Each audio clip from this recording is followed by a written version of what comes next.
Indonesia. Indonesia. Anda masih bersama kami di acara Nationalisme Indonesia Pasti Bisa. Yeay. Yeay. Oh, wow. Alright, Jolin. Oke, nah sebelum talk show kita dimulai, talk show Digital Nation Activation atau yang kita singkat dengan DNA ini. DNA ya. Yes. Kami mau mengucapkan selamat Hari Pendidikan. Oh ya, hari ini nih ya, 2 Mei, Ya, selamat Hari ini. Pendidikan Nasional. Wow. Ya. Dan untuk itu sebelum talk show kita ini dimulai, kami mau mengumumkan bahwa kami di sini sudah menjalankan prokes, Betul. protokol kesehatan. Jadi untuk para narasumber yang mau membuka maskernya, dipersilahkan. Dipersilakan narasumber, teman moderator kira-kira gimana Jolin? Boleh dong. Enggak, aku nanya kamu biar kamu lebih nyaman kira-kira. Oh, Kak Yosi salah. Kak Yosi memang ya. Aduh. Kemarin juga salah. Memang anak nakal ya. Ya Nakal Jolin nyamannya sekali. punya moderator begini atau dibuka saja gitu maskernya? Dibuka saja. Dibuka aja ya, baik. Kalau emang Putri Indonesia udah bersabda, kita nggak bisa nolak gitu ya guys ya. Alright Jolin, Baik. hari ini kita nggak sendiri, kita akan membahas satu tema yang asik banget. DNA, DNA. Digital Nation Activation. Dan pastinya tema yang kece ini, kita juga bersyukur sekali kedatangan narasumber yang kece abis. Boleh kita perkenalkan ya? Nah, di sini karena kita semua di sini muda, hitungannya di bawah 100 tahun ke bawah itu muda-muda. Oh, semua, di kan? bawah 100 tahun itu muda? Muda, masih muda. Jadi Masih kita muda ya? panggilnya kakak semuanya. Oke, panggilnya kakak, boleh? Oke. Di sini ada Kak Boni Pujianto, PhD, Yes. yaitu Direktur Pemberdayaan Informatika Kemenkominfo. Halo Kak. Hai, Kak Boni. Yes. Kak Joli. Gimana kabarnya Kak? Sehat Baik. ya Kak? Baik ya, luar biasa ya. Baik, baik. Waduh, Kak Iwan. terima kasih nih, kita suatu kehormatan Kak Boni bisa mau datang sini sharing-sharing sama kita semua dan ini disaksikan langsung oleh adik-adik seluruh Indonesia. Yes. Hai adik-adik. Belum Kak? Belum dong, kan belum dikenalin. Ini biasanya kalau udah mulai colok start biasanya ntar ada feedback nih biasa nih ya. Kita lihat ntar ya. Kak Boni itu ada lagunya kalau zaman dulu. Gimana? Kak Boni is over. Oh, mainnya diganti ya. Kak, kayaknya itu belum umuran aku deh, aku nggak tahu. Kan Saya masih juga di bawah dengar 100 dari tahun. orang tua saya. Ngeles. Oke, Jolin. Tadi Kak ada Kak Boni Pujianto, PhD. Thank you Kak for coming. Terima kasih. Dan yang kedua di samping saya, wih. Waduh, tatapannya menghanyutkan sekali. Kita punya, kalau tadi kita punya PhD, sekarang kita punya doktor. Wih, kita sambut doktor, kakak doktor bilangnya berarti ya. Kakak doktor Sofyan Lusa, selaku Kabid Riset dan Pengembangan Idea Indonesia E-Commerce Association. Belum selesai. Beliau juga seorang dosen, beliau juga seorang pengusaha, mulai dari pengusaha edukasi di Aku Pintar dan juga pengusaha Sidu Indonesia. Jet ski. Jet ski. Jet ski ya, jadi bisa berselancar gitu. Kalau berselancar di hatinya kira-kira bisa dilatih juga di situ Kak? Eits, Berselancar luar di internet. biasa. Kalau sekarang nih. Sorry Kak, kalau ada api unggun suka ke bawah suasana Iya, iya. aku. Seharusnya yang ngomong gitu perempuan dong. Oh iya, kita ulang. Jolin, silahkan waktu dan tempat kita persilahkan. Yang gangguin kamu gimana? Nggak nyambung. Salah ya? Iya salah juga ya. Ini apinya kurang panas loh. Kurang panas ya? Ini apinya kurang panas loh. Aku berasa dingin sih, kamu jauh sih di situ. Coba kamu di sini gitu kan. Tuh daunnya sampai jatuh. Oke, Lalu lanjut yang Jolin. ketiga nih, halo kakak. Halo Kak Jolin. Wah, Tuh kan. ini kayaknya nggak usah dikenalin ya. Biar Kayaknya seimbang semuanya- Kak Jolin. Dia bilang, Ini halo kayaknya nggak kakak. usah dikenalin ya. Nggak usah dikenalin Adik-adik ya. kayaknya udah pada kenal deh. Sama Udah pada Kak tahu ya. Yosi Mokalu. Wow, Kak Yosi thank you for coming. Kak Yosi adalah Ketua Umum Siber Kreasi, Yes, founder betul dari sekali. Nakal juga, Yes. dan adalah tontonan aku setiap hari, Initiator ya dari nakal nih. dan Project Pop ya. Dan Ini, Project Pop. Tunggu Jolin, ini kok komen-komen Kak Yosi nyanyi dong, Kak Yosi nyanyi dong, ini Nggak, baik bohong, banget loh. bohong, bohong. Bener loh? Nggak Waduh, ada, waduh, nggak ada. Bener deh, coba kalau panitia, pada setuju nggak kalau kita todong Kak Yosi nyanyi di Nggak sini? ada, nggak ada. Setuju. Setuju ya? Setuju. Kak Yosi, Tolong ya panitia. Kak Yosi, Iya. percaya atau nggak percaya, Iya. ini kan hutan. Iya. Oh iya, betul. Ini hutan ya? Ceritanya. Ceritanya ada hutan. Tadi malam tidur di sini saya. Oh di sini ya? Iya, saya Gini kira- Kak Yosi, kalau misalnya di hutan ini kita bisa ketemu salah satu alat musik, Mhm. berarti itu tandanya Kak Yosi harus nyanyi dikit aja. Hah? Emang ada alat musik? Nggak ada? Ada! Jadi gini Kak Sudah Yosi, kuduga. kapan lagi kita bisa ngerjain ketua kita? Kak Yosi, Iya. Tapi nggak apa-apa, saya dukung. saya dukung ya. Ini Demi- berhubung, Demi gimmick nih dinyembunyiin loh. Demi gimmick. ini berhubung yang nonton ini kan adekku sayang semua nih, anak SMP SMA. Aku juga punya satu favorit dari lagu Kak Yosi, adekku sayang. Boleh nggak bagian refnya Kak? Oke. Aku Emang baru- kamu bisa ya? Oh, Coba ya. Coba. Aku udah latihan kemarin di rumah. Oh iya. Ivan ini pemusik, tapi dia aku nggak- aslinya bukan pemegang ukulele atau gitar mini seperti ini. Ivan tuh aslinya adalah pemain suling ya. Pemain drum kak. Drum. Pemain. Saxophone ya Ivan ini. Ya. Oke, coba dengar musiknya. Tunjukkan kemampuanmu. Bahwa kaulah seorang, bener gak? Malaikat di hatiku, kau buat hidupku jadi indah untuk ku jalani. Thank you semuanya ya. Yo. Ya sekian acara kita hari ini. Bebas. Jadi kita hari ini khusus aku bawa nih buat nodong Kayosi sebenarnya nih ya. Aduh, Panitia nggak jadi bener. honor Karyosi double ya. Ini mohon maaf di luar kontrak panitia, cuma tolong. Ini manajernya di sini. mohon Manajer, maaf. oh. Hati-hati loh. Nyamar dia dari tadi. Oke, ini pasti menjadi penyemangat buat adik-adikku sayang semuanya di seluruh Indonesia, Sabang sampai Merauke. Apalagi udah dinyanyiin sama Kayosi. Kapan Iya lagi? loh. Terima kasih. Kalau mau request lagu, tulis aja di komen, nanti kita todong lagi untuk nyanyi. Mumpung gitarnya masih ada ya Jolin ya. Oke. Itu udah ada yang gak sabar tuh. Kelamaan keburu buka dibilang gitu. Oh iya, let's go. Oke. Oke Jolin. Nah gini, tema kita hari ini kan adalah Digital Nation Activation. Activation. Jadi ini adalah dunia digital, dunia yang baru, yang tak terlihat tapi nyata. Tapi nyata. Nah kalau ngomong mengenai Digital Nation di Indonesia ini ada satu hal yang sangat ironi Jolin menurut aku. Jadi beberapa saat yang lalu tahun 2020 ada sebuah riset yang mengambil 32 negara sebagai sampel. Yes. Dan Indonesia itu menempati nomor 29 untuk kategori yang tidak sopan di dunia digital. Oh, aku tahu tuh. Itu Digital Civility Index kan? Luar biasa. Jolin. Dari riset Microsoft di tahun Yes. 2020, betul? Betul sekali. Wow. Nah menurut kamu ini ironi banget dong. Karena Sangat. Indonesia pada awal itu dikenal dengan negara yang ramah tamah. Betul. Senyumannya itu luar biasa menghangatkan. Coba Yes. kamera bisa ke Jolin. Jolin berikan senyumanmu kepada Indonesia. Nah itu dia maksud saya adik-adik. Harusnya seperti itu ya. Nah justru hari ini kita akan bahas sama narasumber yang luar biasa Kak, ini. tapi sorry nih Kak, aku potong sebentar. Boleh. Karena memang maaf nih, dari pengalaman pribadi saja, Oke. saya sempat kena bully Kak di sosial Oh media. Jolin pun sempat kena. Iya, sempat kena. Jadi memang ini tuh benar-benar penting banget ternyata edukasi digital Digital dan sosial ini media ya. ini Kak. Karena ternyata dampaknya Dampaknya sangat luar biasa Sangat luar kepada biasa. mental adik-adik kita, kepada kita juga gitu. Apalagi ya public figure Betul. seperti Kayosi ya kan. Kita sangat rentan sekali dengan hal-hal yang berbau sosial media gitu. yes. Jadi padahal komennya mungkin orang itu nggak mikir, tapi kita mikirinnya berhari-hari. Yes. Mungkin langsung kita tanyakan ke Langsung saja. pakarnya kali ya. Kita mau nanya ke Kak Boni Pujianto. Jolin, mungkin kamu ada pertanyaan permulaan gitu karena kamu pernah mengalami, ada yang pengen dicurhatin silakan Jolin. Aku pengen bertanya nih Kak. Yes. Ini kan sekarang tuh di masa sosial media kan ya.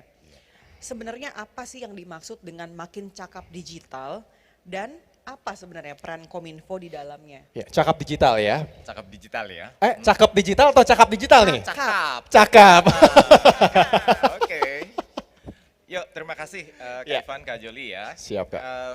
Ya ini adalah program yang kita usung untuk memberikan kekuatan kepada masyarakat, terutama rekan-rekan muda ya, adik-adik kita. Jadi kalau dulu kita mungkin pada saat sekolah diajarin adalah untuk bisa membaca, menulis, berhitung. Tapi sekarang nggak cukup cuma itu. Oke. Kita juga harus cakap digital, dalam arti karena semuanya sudah berbasis digital. Itu yang menjadi kewajiban buat kita semua. Ya. Nah, rekan-rekan muda, adik-adik kita yang sekarang sedang sekolah atau bahkan mereka menekuni keahliannya, ini menjadi basis untuk kita maju ke masa depan. Tadi juga sudah disampaikan oleh Kak Dedi kan. Jadi itu akan menjadi basis kekuatan dan kemajuan bangsa kita di masa yang akan datang. Cakap digital itu ya Kak ya? Betul. Oke. Nah, cakap digital tuh tadi kan pertanyaannya apa sih sebenarnya begitu ya. Nah ini saya ada catatan kecil biar nggak salah ya. Jadi mungkin yang sering kali terjadi cakap digital, cakap tuh maksudnya pandai, kemudian juga ahli gitu ya, kompeten di bidang digital. tapi tidak hanya sekedar memanfaatkan handset, gawai, Oke. ataupun juga komputer. Enggak cuma itu, jadi masih banyak. Antara lain, kita juga secara skill harus bisa mengoperasikannya secara baik. Berarti yang dan pertama, skill untuk mengoperasikan secara baik. mengoperasikannya. Oke. Oke. Karena di dalamnya ada hardware, ada software. Mhm. Jadi kalau kita tidak cakap digital untuk hal tersebut, mungkin kita sulit ya Ya. menggunakannya. Oke, kemudian apa lagi? Masih banyak. Antara lain kita harus bisa memanfaatkan untuk komunikasi. Jadi Oke. kita kan komunikasi. social media dan lain sebagainya itu berjalan di atas platform. Kita harus memanfaatkannya dengan benar. Nah, itu adalah untuk berkomunikasi dan berjejaring sosial. Ya. Kemudian, kita bisa memanfaatkan teknologi informasi digital ini apa? Untuk ilmu pengetahuan, mencari ilmu pengetahuan atau bahkan men-share kepada rekan-rekan kita yang lain. Ya. Jadi bukan hanya untuk kita, tapi kita juga men-share-kannya kepada yang lain. Agar semua semakin pintar. Nah, itu kuncinya. Jadi kalau ada sesuatu yang positif, bisa Yes. kita sharekan ya. Share Betul konten-konten sekali. yang positif Yang ya positif, Kak ya. betul. Betul, yang positif. Jadi selain bisa membuat orang lain pintar, mungkin sekalian modus juga bisa Jolin gitu loh. Tapi yang positif dong Kak. Yang positif. Itu poin yang Betul, positif betul. modusnya. Oke. Nah, tidak lupa tadi juga disampaikan Kak Dedi kan, kita harus menjaga etika. Mhm. Dalam Nah. arti kita harus memperhatikan sopan santun di dunia digital. Dunia digital tidak berbeda dengan dunia nyata kita. Oke. Kita harus memperhatikan etika di situ ya. Nah, kemudian kita juga harus dapat, nah ini masalah security, menghindari segala macam hal-hal yang tidak baik khususnya untuk ada ancaman, kemudian mereka melakukan tadi apa kena bully. Bullying segala ya, macam. cyberbullying Iya. berarti istilahnya ya. Nah, itu harus kita perhatikan. Jadi dunia maya atau dunia digital harus dimanfaatkan ataupun menghindari hal-hal yang negatif. Jadi hal tersebut yang harus benar-benar disampaikan kepada rekan-rekan muda kita. Terakhir mungkin ada memanfaatkan digital itu untuk berkreasi, untuk hal-hal yang kreatif, kemudian bisa juga untuk membangun usaha kan Ya, betul. tentunya. Semua usaha pasti udah sosmed ya sekarang ya. Ya, Pak? nanti hal-hal yang terkait ekonomi mungkin nanti Kita korek dari beliau ya. ya betul. Kalau Kak Yosi nanti hal-hal yang terkait etika, wah beliau nih pakarnya. Oke. Kurang lebih demikian yang bisa saya sampaikan.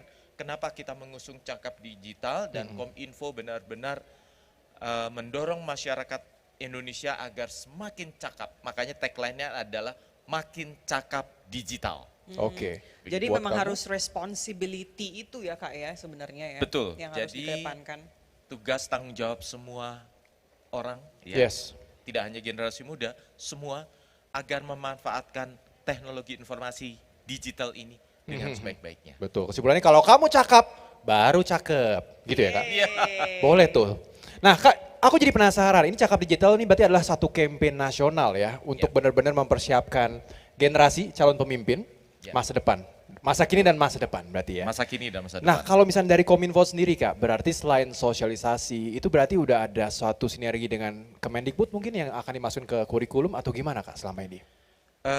Kita berkolaborasi dengan Kemendikbud dan Ristek sekarang sudah bergabung. Oh iya, Ya kan ya? baru saja ya. Baru saja, dan di situ kita akan mendorong berbagai macam dunia pendidikan tidak akan lepas dari digital saat ini. Betul.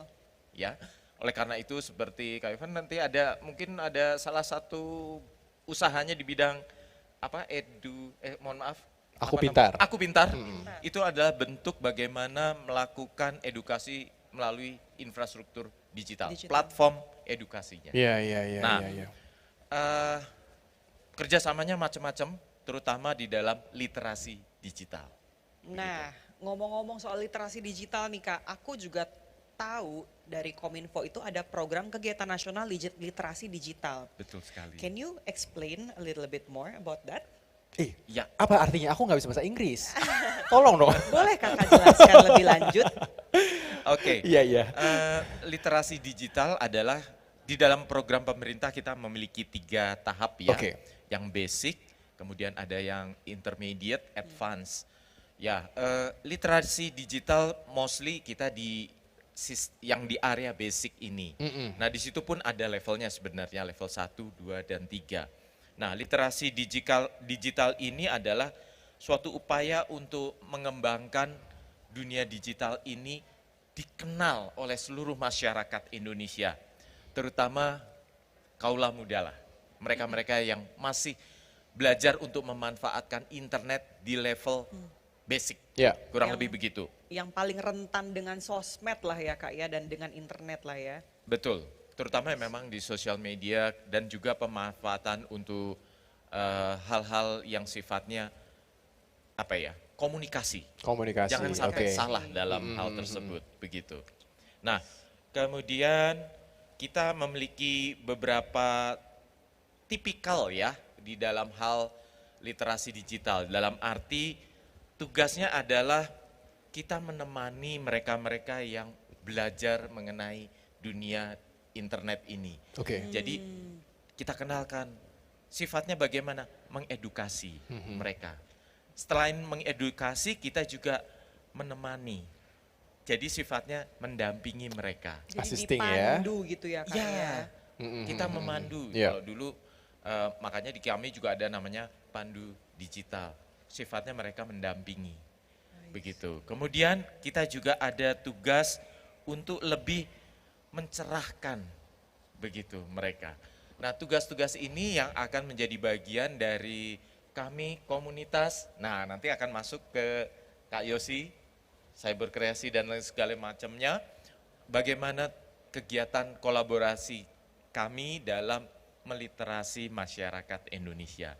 Mungkin demikian yang bisa kami sampaikan, nanti hal-hal detailnya akan diuraikan oleh Kak Yosi Siap. mungkin. Wow. Nah Kak, aku jadi Gitu. penasaran nih Kak, mungkin satu pertanyaan dari aku nih Kak. Oke, Untuk Kak Boni, Kak tadi kan kita sempat bilang di awal mengenai ada riset yang berkata demikian tuh. Jadi Indonesia itu urutan ke-29 dari 32 negara mengenai kesopanan digital. Kalau menurut Kak Boni sendiri, ya. kondisi Indonesia sekarang itu apakah kalau lampu merah, lampu oranye atau lampu hijau kayak nggak mungkin ya. Menurut aku nih ya. Oke. Nah ini oke. apakah oranye atau udah merah sebenarnya? Dan kalau misalnya emang kondisi udah sebegitu mengkhawatirkan ya, ini kan sebenarnya udah ada korban-korban yang terjadi. Iya. Oke. Lampu rusak mungkin. Oh lampu nggak nyala dong. Saya mungkin kalau lampu di jalan kita lihat merah, kuning, hijau, ya agak di kuning kita. Di kuning ya. Kita harus mendorong agar menjadi hijau dalam arti oke lah. Sebenarnya banyak nilai positif yang harus kita dorong kepada rekan-rekan kita, terutama yang masih muda-muda, bukan Ya. apa-apa. Manfaatkan benar-benar dunia digital ini untuk nilai positif dan memberikan nilai tambah. Jadi ya kita boleh menggunakan sekian jam sehari, kalau nggak salah secara statistik kita sudah menggunakan internet sekitar 8 jam, 55 menit. Sekitar itu, 50 Per hari ya. per hari. Wow. Oke. Tapi untuk apa dulu pertanyaannya? Nah, Untuk game online, untuk oke. Stalking mantan? Stalking Nah itu bahaya. Coba kita gunakan masa tersebut untuk hal-hal yang produktif. Produktif. belajar masak, Monggo. browsing. Nonton, Apa saja? nonton drama Korea. Nonton video klip Project Pop terbaru? Boleh dong. Itu dia. Itu produktif banget itu. Oke, jadi nilai tambah yang perlu dihadirkan melalui dunia internet ataupun digital ini, itu yang harus kita dorong. Ya. Bagaimana apa yang dilakukan nanti kita bisa diskusi bersama Lebih para banyak pakar ya. lainnya. Siap. Gitu ya. Thank you banyak Kak Boni. Terima kasih Kak. Sama-sama. Jangan kemana-mana dulu Kak, kita masih banyak sekali yang akan kita Standby. korek ya dari Kak Boni ya.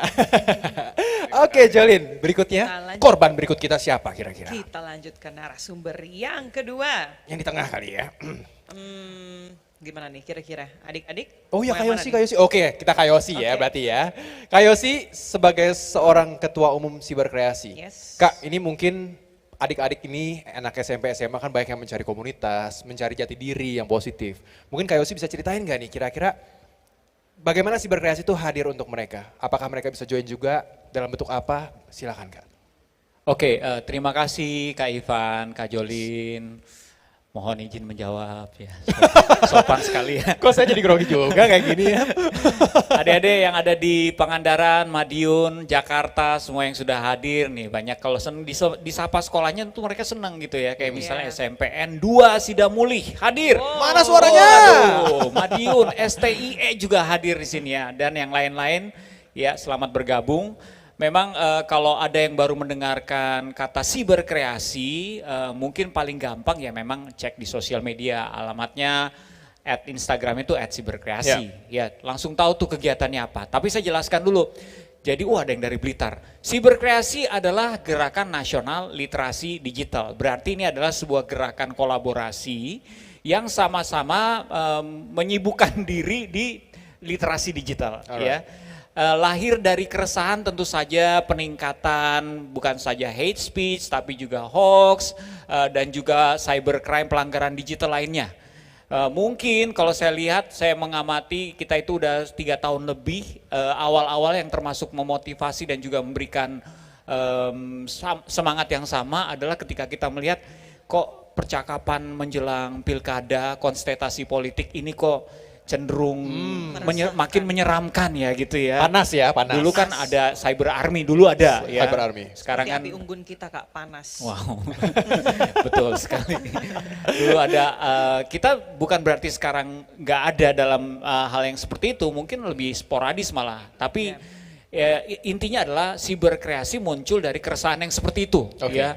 Jadi sama-sama mau disatukan, karena kalau nggak ada kepentingan yang sama, keresahan yang sama, di zaman sekarang ini di mana orang sibuk dengan kepentingannya sendiri-sendiri, susah menciptakan sebuah gerakan kolaborasi ya, tidak mau dengan mudah akan mau bersatu sama-sama mencerdaskan kehidupan bangsa di ranah digital, karena itu visinya siberkreasi.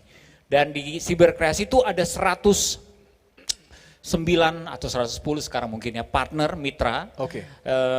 Baik dari pegiat literasi ya seperti teman-teman di ICT Watch, Mavindo yang memang sudah lama di sini ya, terus Aku Pintar juga ada di situ ya, jadi dan juga telcos ya, semua telcos, kementerian juga ada di situ, komunitas-komunitas besar, semuanya yang punya kepedulian di literasi digital itu siberkreasi. Kegiatan kita seperti tadi sudah disebutkan, kita membantu pemerintah, Kemenkominfo khususnya untuk sama-sama meliterasi, melengkapi masyarakat ini di mana kita sedang menuju digital nation digital masyarakat nation. Digital dan sementara pemerintah mempersiapkan infrastrukturnya supaya kita semua bisa menikmati internet, karena kalau kita seliling Indonesia dari Sabang sampai Merauke nih ada nih hutan-hutan seperti kayak gini, camping mungkin yang belum ada sinyal. Ya. Jadi kalau misalnya susah sampai sinyal, semuanya nanti terjangkau, masyarakatnya sementara itu dipersiapkan supaya semakin cakap digital, semakin cerdas. Berarti meskipun secara infrastruktur belum ada, masyarakatnya dipersiapkan. Masyarakatnya dipersiapkan karena kita nggak boleh naif bilang ini salah satu kelemahan kita semua ya. Saya nggak bilang siapapun ya, bilang bahwa saya itu udah nggak perlu lah diajarin hoax misalnya gitu. Saya bisa lah bedain. Ini hoax, ini bukan, ini hoax. Nanti kalau kita sudah dalam satu kondisi atau keadaan yang sepertinya sangat mendukung kita untuk khawatir. Misalnya yang dulu gampang banget orang menyebarkan hoax itu contohnya adalah pintu air jebol. Ketika di Jakarta tuh banyak banget di grup-grup WhatsApp langsung ini sampai ke Jakarta 1 jam lagi gitu ya.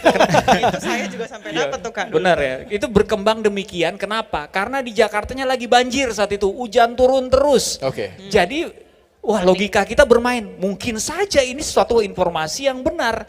Jadi kita sudah tidak tertarik lagi untuk ngecek, kita terdorong oleh rasa mungkin kepedulian, mungkin kekhawatiran, kita share. Nah ini kenapa kita share, karena kita tadi itu naif, grup naif ya.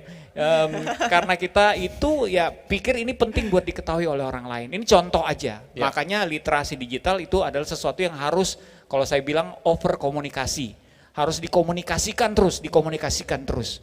Banyak orang, people who knows better doesn't mean they will do better. Itu kalau katanya Jolin ya tadi. Itu kata Jolin? Iya tadi dia kan pakai bahasa. Itu artinya itu kan? Manado, itu bahasa Manado. Orang yang tahu baik belum tentu mereka melakukannya, ya kan? Iya. Gak usah literasi digital. Siapa di sini yang tahu peraturan lalu lintas? Nah. Tapi begitu kita buru-buru ya kadang-kadang kita ya adalah sedikit, wah ini kayaknya udah jam segini nih udah Terobos aja, aja ya. Terobos aja. Ya itu Tikung contohnya ya, iya. gitu. Ya. Begitu ya teman-teman ya, oke? Sampai jumpa. Belum dong. Belum dong Kak. Jolin, Tenang, gimana, tenang, Jolin? tenang. Mau tanya nih Kak. Mau jawab nih. Nih Kak, mengenai yang tadi Kakak sudah jelaskan dan apa namanya orang-orang Indonesia ini kan ya memang seperti yang kita tahu SDM-nya sedang dipersiapkan untuk Melek digital. melek digital gitu. Karena memang melek digital ini belum rata di Indonesia, just like what you said. Gitu. Bagaimana sih sebenarnya peran siberkreasi dalam menangani masalah ini gitu? Apakah? Ya, kalau memang begini, tidak semudah itu begitu kita bilang kita mau meliterasi digital masyarakat. Semuanya harus disesuaikan dengan strategi, makanya di awal tahun ini kita bikin FGD, kita juga bersama Kominfo bikin roadmap ya itu ya. Rencananya ke depan bagaimana apa saja yang harus dijangkau di setiap daerah kabupaten kita mau masuk, tapi tentu saja disesuaikan dengan kebutuhan yang ada di daerah tersebut, ya kan?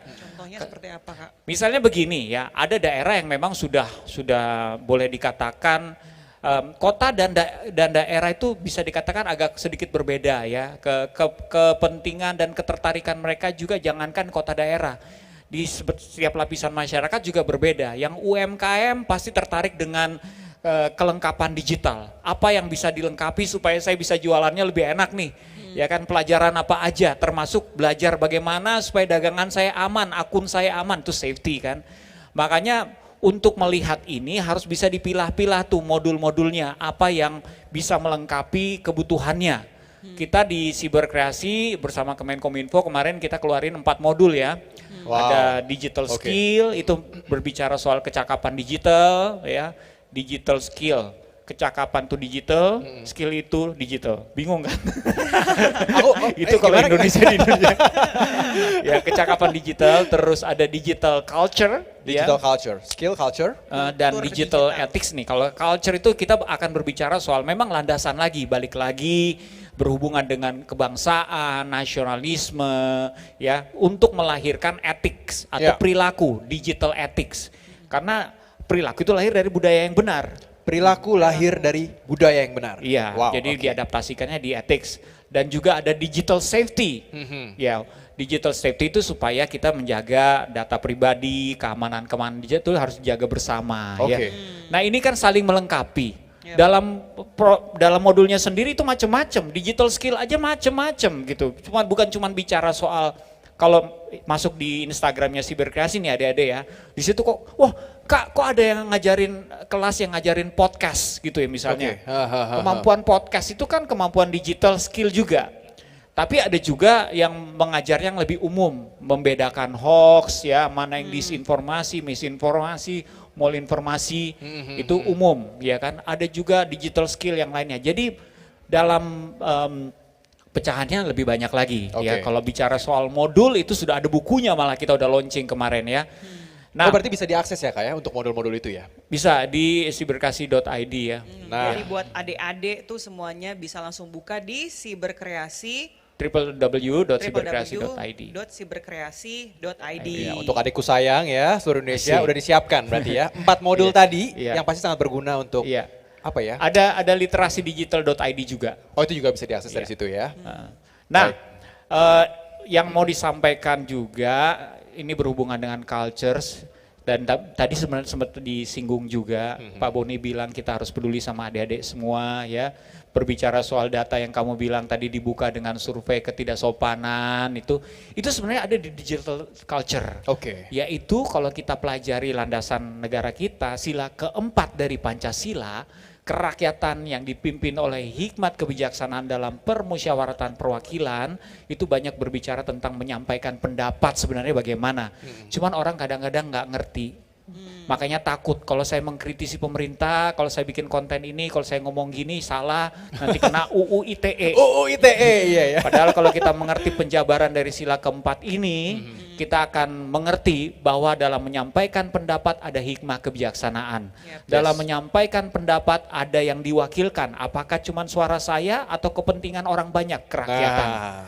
Dalam menyampaikan pendapat, apa yang ingin saya dapatkan, apakah pengertian sendiri atau hasil yang musyawarah, yang bisa mengerti buat orang banyak. Jadi sila keempat itu sebenarnya cukup detail untuk menjelaskan. Kalau kita jabarkan bisa semua dari situ. Sila paling panjang artinya juga luas dan kaya ya sebenarnya Kak ya. Gitu. Tapi memang mungkin perlu ditekankan dari hikmat kebijaksanaan itu ya Kak ya. Karena sekarang ini banyak sekali yang menggunakan internet tanpa hikmat kebijaksanaan. Nah. Betul. Jadinya ini udah pantas jadi Putri Indonesia loh.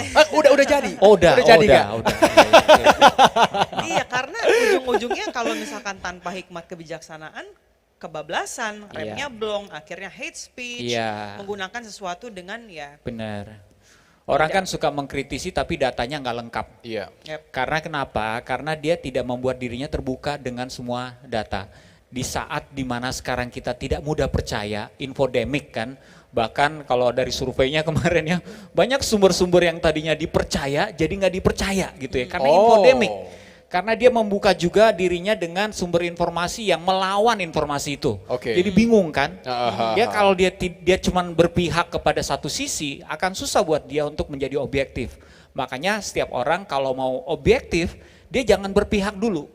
Ya berpihaknya sama orang banyak, jangan berpihak sama keinginannya dia, kepentingannya dia. Gitu. Jadi berpihaknya sama orang banyak.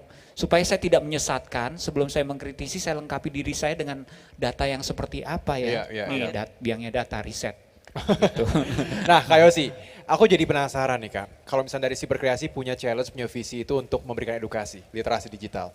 Tapi kenyataannya kita sempat berjalan di dunia digital ini dengan kondisi yang mungkin kita belum cukup cakap.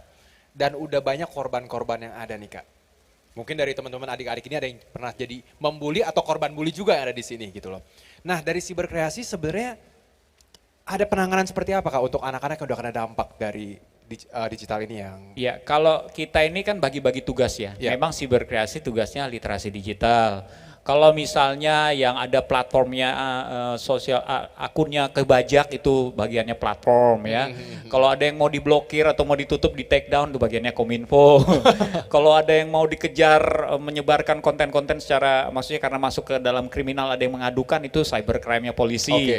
Jadi kalau kita memang kita mengedukasi, kita mengedukasi di situ tapi kita bisa mengarahkan. Kak saya ini kemana ya ngadunya? Oh ya ke sini.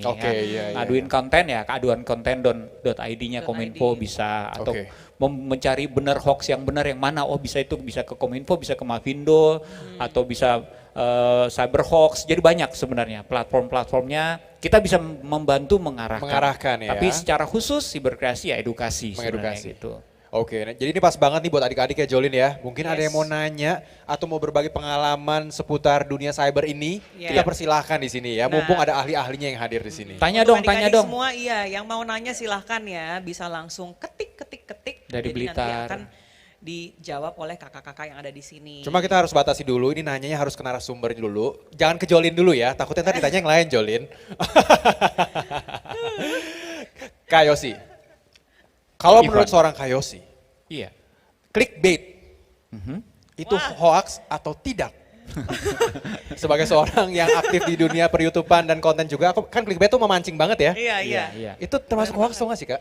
Gini, kan sekarang perlombaannya adalah supaya saya diklik. Apapun ya maksudnya bukan cuma masalah berita sebenarnya. Ya misalnya gini, kalau kita punya akun sosial media supaya saya diklik love-nya, supaya love-nya bertambah. Ya kan, YouTube supaya diklik likes-nya. Ya kan? Jadi semuanya perlombanya diklik, apalagi portal-portal berita yang makin banyak. Ada yang resmi, ada yang enggak resmi, ada yang baru mulai. Semuanya berlomba untuk diklik ya. Supaya diklik harus ada bait. Itu kan istilahnya ya, harus ada umpan. Pancingan ya. Harus ada pancingan. Nah, pancingan ini masalahnya ada yang bisa dipertanggungjawabkan, ada yang tidak. Nah, kalau judul sama isinya atau kontennya jauh berbeda, itu berarti tidak bertanggung jawab. Tapi kalau memang itu clickbait tapi bisa diperjelaskan dari kontennya, itu bertanggung jawab. banyak masalahnya, sayang sekali nih, disayangkan, mungkin ada yang di sini enggak ya, yang cuman membaca judul dan berpikir itu adalah isi dari berita tersebut. Nah ini yang bisa menyesatkan, oh judulnya gini, kita pikir itu adalah kesimpulan. Thumbnailnya Padahal gitu juga ya? belum tentu, Belum itu tentu. cuman clickbait, Clickbait. makanya pastikan baca isinya, gitu. Jadi jangan cuma baca headline-nya doang ya Kak ya. Benar. Apalagi thumbnail-thumbnailnya yang rada-rada kayak gimana Iya. gitu kan, ada lingkaran merahnya. Nah ini yang harus dilihat nih Ini kayaknya gitu kan. Iya. Oke berarti istilahnya jangan kepancing judul doang, harus benar-benar diverifikasi isinya apa gitu Betul, ya. betul. Kak itu tadi ada yang mau bertanya tuh. Oke, boleh di scroll ke Tadi- atas, Kak Benaldo Halim. Oh, Kita coba scroll ya Kakak. Saya tahu ya yang punya akun siapa, Benaldo Halim. ini ada satu pertanyaan yang sudah masuk Kak. Ini mungkin bisa dijawab dari pengalaman masing-masing ya. Iya, iya, iya. Kayak iya. misalkan dibully sama kakak kelas gitu Jolin tadi pertanyaannya. Oh, Oh ya wow. tadi ada yang bertanya. Nah, itu Kak, kira-kira- Saya coba Boleh kita sambil- di scroll chatnya, kakak-kakak yang ada di meja. Jadi Oh, tadi udah pertanyaannya dihapus. adalah Oh, kalau jadi dibully. Pokoknya intinya tadi pertanyaannya dia Uh-huh. dibully oleh kakak kelas Kak. Bagaimana cara menanggapinya gitu loh. kalau Mungkin ini dia dari dibully. masing-masing boleh nih ya, karena mungkin ada pengalaman masing-masing nih yang menarik. Silakan, mulai Nah, dari itu, kau isi dulu. tuh. Oh. Tuh. Oh. Bagaimana cara menghadapi para pembuli? Bukan dia yang nyanyi ya? Bukan. Dia juga, ini Oh, dia ganti, dia klarifikasi. Mungkin kakak Oh. kelasnya nonton takut dibully lagi Kak. Makanya dia ganti nama dulu. Kak, saya ingin bertanya dari Alexander Agung Brilian Rizky Setiawan. Wow, panjang sekali nama Iya. kamu, luar biasa. Nanti yang Kak- Humam Yusuf habis ini kita jawab yang Humam Yusuf, tapi kita jawab yang Alexander dulu ya. Lah, gimana? Kak, saya ingin Oke. bertanya bagaimana cara menghadapi para pembuli? Terima kasih. Mungkin Ya. dari ranah sosial media kali ya, karena Yes. kan ini sedang menjawab Digital Nation Activation. Bagaimana Kak? Silakan. Kak dokter boleh jawab dulu nggak? Kak dokter belum ngomong loh. Boleh. dari tadi. Iya benar.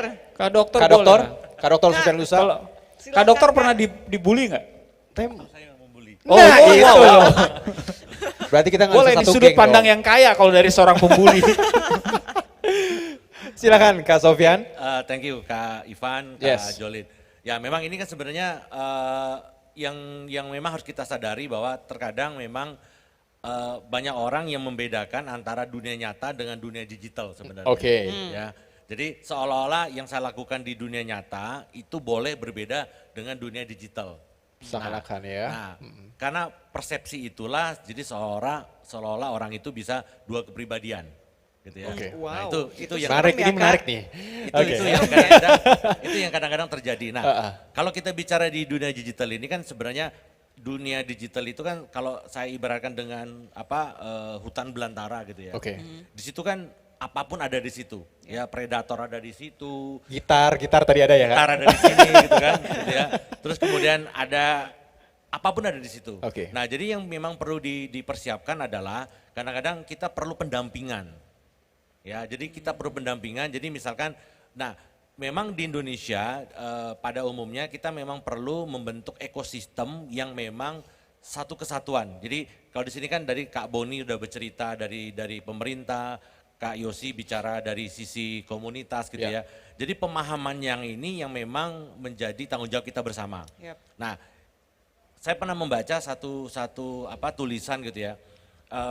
Di Indonesia ini yang menjadi challenging banget adalah kalau misalkan kita melihat di negara-negara lain itu peralihan mereka kalau misalkan dari revolusi industri pertama, kedua, ketiga, keempat itu seiringan dan majority itu semuanya shiftingnya bersama-sama. Oke. Di Indonesia revolusi industri yang pertama ada, yang kedua ada, yang ketiga ada, yang keempat ada. Bahkan Jepang udah bicara yang kelima. Nah, jadi memang pendekatannya tidak bisa kita seragamkan ke semua itu menjadi sama. Nah, Nah, jadi tadi betul dikatakan bahwa kita memang harus segala metode kita pakai. Segala cara kita pakai, semua pendekatan kita pakai, semua panca indera kita libatkan. oke. Nah, jadi semua pemangku kepentingan baik dari komunitas, media, dari pemerintah, dari unsur pendidikan, semua harus kita libatkan. Ya. Nah, kalau menurut saya dengan begitu, maka yang bullying yang ada digital itu lambat laun kita bisa counter. Nah, Gitu Kak Ivan. Kak Sofyan, itu kan mengenai counternya ya. Ya. Berarti menggunakan seluruh panca indera. Berarti panca ya 5 ya, 5. nggak ada indera lainnya loh. Nah, kalau misalnya aku mau nanya nih dari sisi Kak Sofyan, kenapa orang itu bisa dibully sebenarnya? apakah jangan-jangan yang dibully itu suka mancing juga biar dibully? Mungkin kalau misalnya Kak Yosi ngelihat mau itu hate speech atau good speech, itu semuanya AdSense mungkin bisa ya Kak ya. Semuanya mendatangkan kebaikan semuanya. Cuma kalau misalnya kita lihat dari sisi kenapa orang itu bisa dibully, itu kalau menurut Kak Sofyan tuh kenapa Kak? Jadi mungkin kita bisa berbenah diri juga nih. Kalau saya pribadi, ada kesempatan pertama kali ketika bullying itu terjadi dan itu masuk gitu. Jadi tidak ada perlawanan pertama kali. Nah jadi ketika itu dilakukan dan itu misalkan pasrah, bahkan ketakutan, tidak ada self defense gitu ya. Nah itu pasti akan terjadi yang kedua, ketiga dan seterusnya. Oke. Jadi kalau menurut saya pertama kali itu yang kita harus menentukan sikap. Nah berikutnya mungkin orang tidak akan berani lagi untuk melakukan bullying. Oke. Oke. Kalau saya pribadi mungkin gitu.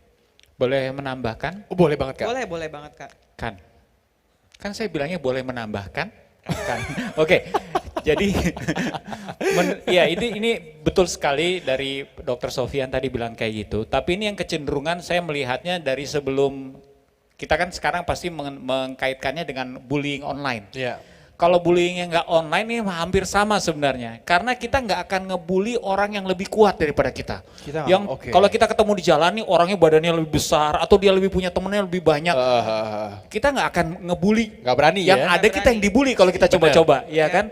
Jadi korban bullying itu adalah biasanya orang yang dinilai lebih lemah, lebih pendiam, lebih nggak bisa ngelawan. Itu biasanya yang jadi korban bullying atau sasaran ya. Plus ditambah teman-teman yang lain mendukung bullying ini karena ada juga penelitian supaya mereka tidak kehilangan teman, mereka melihat itu asik, mereka ikutan. Oke. Ya, ada juga yang seperti itu. Ada juga pertanyaan tertinggi yang ditemukan oleh UNICEF ya tentang kasus cyberbullying di mana anak-anak itu tidak tahu batasan bercanda nih, Alexander. Batasan bercanda. Artinya begini, pertanyaan paling tinggi, apakah teman saya ini bercanda atau sedang ngebully saya? Nah, pertanyaan yang sama tinggi dengan itu, apakah saya sedang bercanda atau bercandaan saya sedang ngebully teman saya, sudah ngebully dia. Lewat batas ya. Jadi Kak, ya. kedua sisi kadang-kadang masih di tahap nggak ngerti bercanda saya ini udah kelewatan atau enggak. Oke. Apalagi sekarang tantangannya kita kan hidupnya udah digital, ya emosionalnya jadi terbatas. Segala sesuatu yang tertulis sama yang diucapkan kalau tatap muka itu beda banget. Jauh berbeda. Beda banget gitu ya. Jadi semakin sensitif orang membaca tulisan. Ya. Apalagi yang dikaitkan dengan bercanda. Jadi sangat mungkin korban bullying online ini lebih banyak daripada korban bullying yang langsung. Oke. Ya karena semuanya berhubungan dengan interpretasi kita gitu loh. Ya, perasaan kita, ini bercanda apa enggak, ini udah keterlaluan apa enggak. Kok saya merasanya sakit ya, enggak enak ya. Mungkin saja kita harus membuka kemungkinan bahwa memang niatnya bercanda awalnya. Yeah. Tetapi ketika yang lain ikut bercandain, jadi bullying. Nah, ngerti kan? benar, iya. Jadi enggak semuanya itu dinilai bahwa cuman sekaku itu. Ada juga kasus-kasus yang terbangun. Gue misalnya gini ya, bercandain si Ivan, Van, lu jelek banget sih gitu. Terus ada yang ketawa hihihi, kwek gitu ya. Wak itu maklum, kalau yang menghina tuh wak. Nah itu udah lu yang menghina. Padahal dia WKWKS pas waktu ngetik dia belum tentu senyum ya. Iya. Terus teman-teman yang lain nambahin, udah jelek lagi, ini lagi gitu ya. Itu jadinya jadi pembulian. Ditambahin gitu, bercandanya ditambahin. Lama-lama Ivan yang tadinya nganggap saya cuma bercanda, jadi kok serius. gue dibully ya. Iya, Karena sudah yang lain udah ikutan, ada yang memicu paling mungkin dia cuma bercanda, tapi yang lain ngelihat itu seru. Nah ini juga harus dipahami sebagai satu kasus yang bisa dibangun dari situ. Makanya kalau ditanya caranya menghadapi para pembuli dalam literasi digital, memang kita ada banyak hal yang kita lakukan, seperti kayak tadi kalau kayak Pak Sofyan, Bro Sofyan bilang, ini harus sama-sama kita bikin komunitasnya, pertahanannya, defensifnya, menyadarkan orang untuk jangan jadi bystander nunggu orang lain yang ngomong dulu, bukan gua malas ikut-ikutan, gua nggak mau jadi pendamai, itu satu sisi. Tapi yang paling saya suka ngomongin nih, saya sampaikan dari sisi internal. Karena saya bilang kayak gini, ini bully itu segala sesuatu yang tidak bisa dicegah.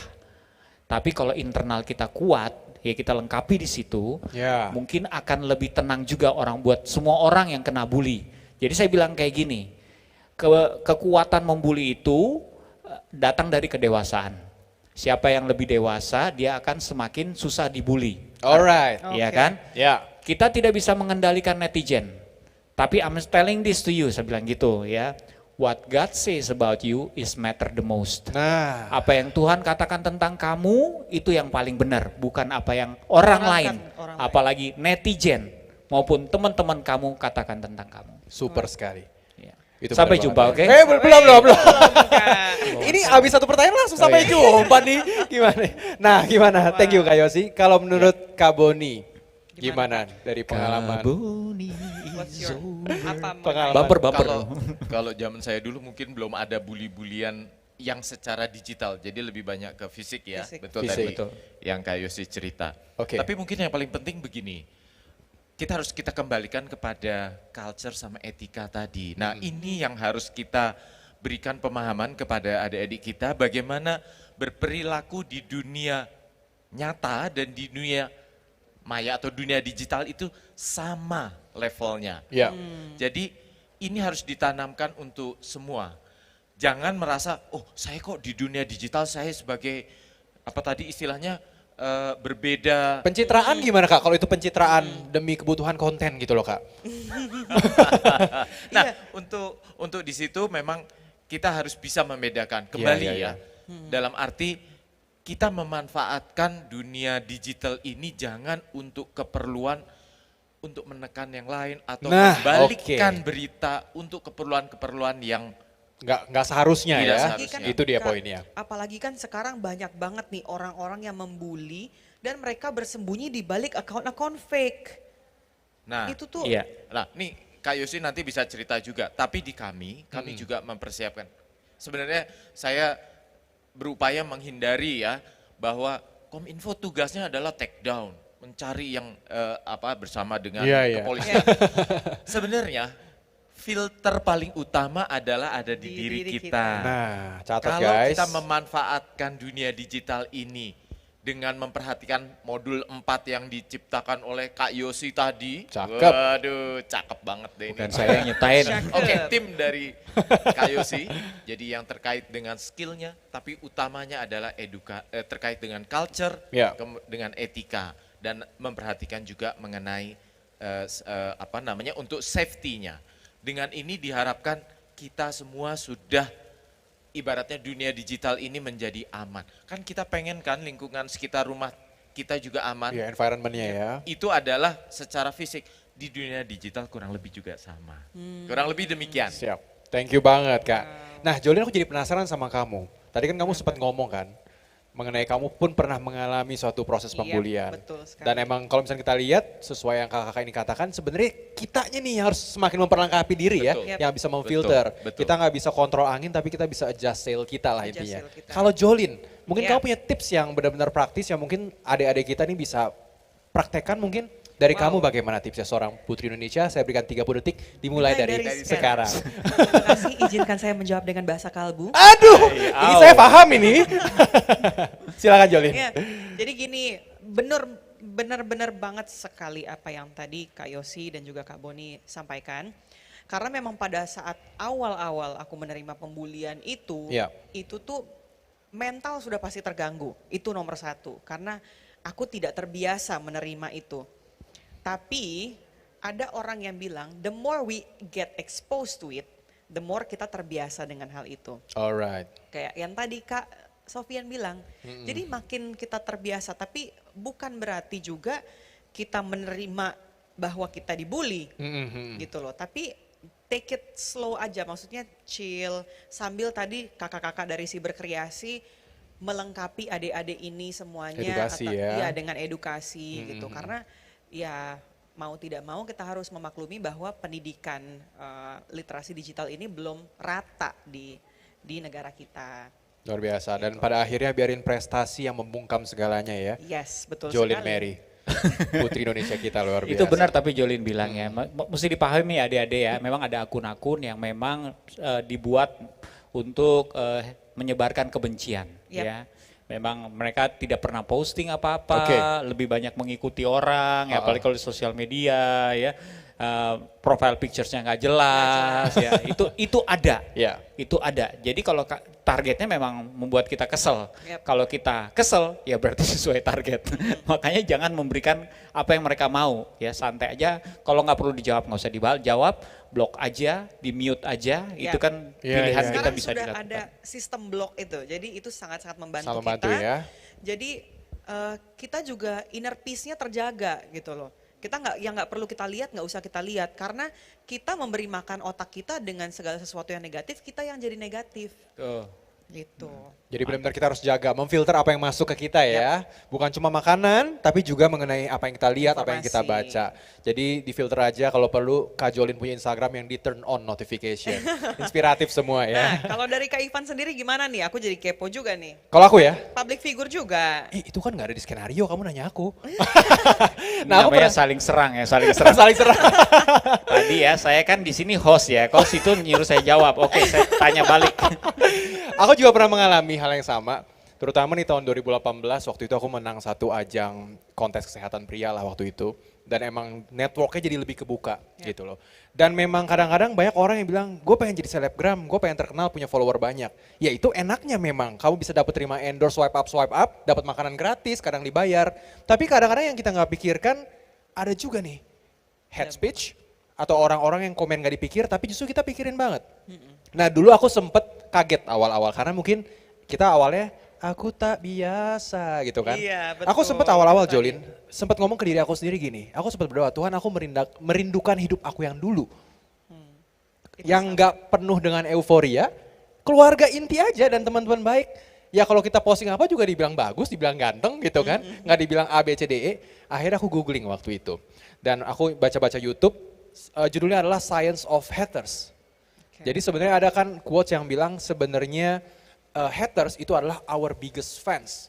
Mungkin banyak yang di antara kita juga mengalami, mereka tuh sebenarnya komen jelek, niatnya belum tentu jelek, cuma pengen kita balas aja. Karena kita punya kecenderungan untuk balas, untuk komen-komen hal yang seperti itu.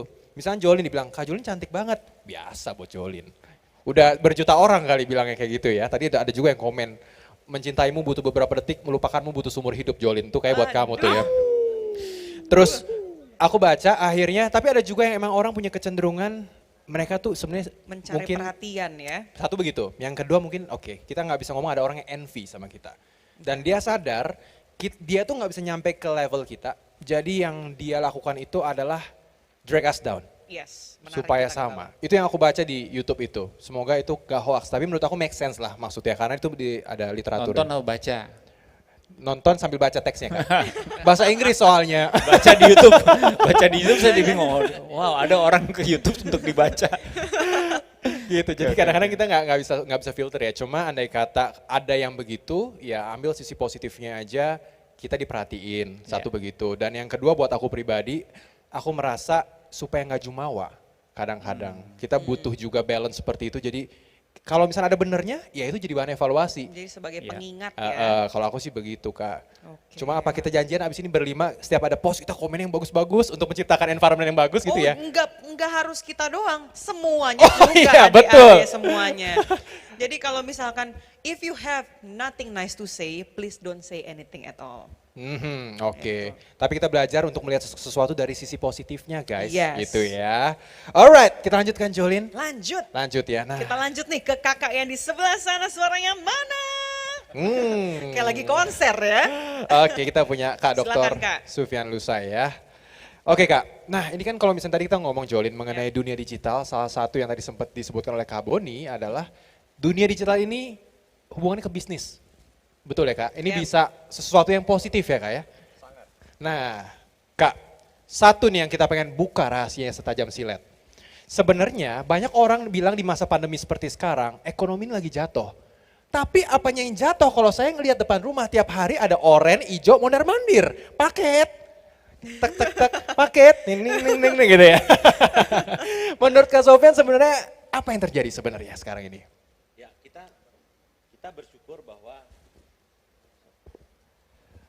Ya, kita bersyukur bahwa Indonesia ini memiliki pondasi digitalnya yang kian hari kian membaik gitu ya. Jadi kita lihat misalkan yang sudah terkoneksi dengan internet ini udah hampir 73% gitu ya dari dibandingkan dengan populasi. Di antara itu ada sekitar 60% yang memang social media user. Kalau kita lihat yang bankable di kita itu sudah hampir 50% gitu ya. Nah, ini kan sebenarnya jadi modal digital yang sangat baik di Indonesia, ditambah lagi infrastruktur digital kita yang sekian hari yang hampir merata di semua tempat. Ya. Nah, jadi sebenarnya kalau dilihat ada pandemik atau tidak pandemik, dengan pondasi digital yang semakin baik ini sebenarnya kesempatan aktivitas ekonomi itu mengikuti itu. Ini kesempatan Ya, berarti ya? Kesempatan. Jadi kalau namanya kesempatan berarti ada orang yang memilih. Oke. Ada orang memilih untuk ngikutin tren itu, ada yang tetap diam di tempat gitu ya. Oke. Atau ada orang yang memang nggak peduli. Nah, bagi orang-orang yang memang mengikuti itu, nah ini menjadi satu kesempatan untuk berusaha. Itu yang pertama. Jadi pondasi ekonomi digital kita tuh semakin baik. Yang kedua adalah kalau saya melihat pandemi ini justru terjadi akselerasi, percepatan. Kenapa? Percepatan.